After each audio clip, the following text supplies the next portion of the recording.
Bueno, mi amor, estoy acá en el parque, estoy cerca del parque de mi casa, que está allá. Me vine a traer un juego de que le iba a comprar a mí, que le compré a mi hijo, y justo sin querer lo rompí.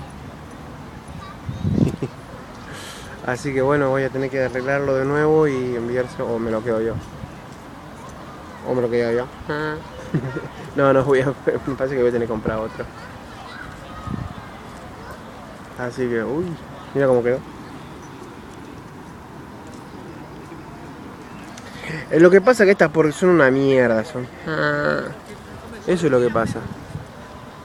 Y bueno, eso es lo que pasa. Y da pena. Da pena. No. Me da rabia, pero bueno, ¿qué voy a hacer? A ver si esto cambia, ¿no? Una rabia. Y lo bien que estaba esto, ¿eh? Pero bueno, no pasa nada.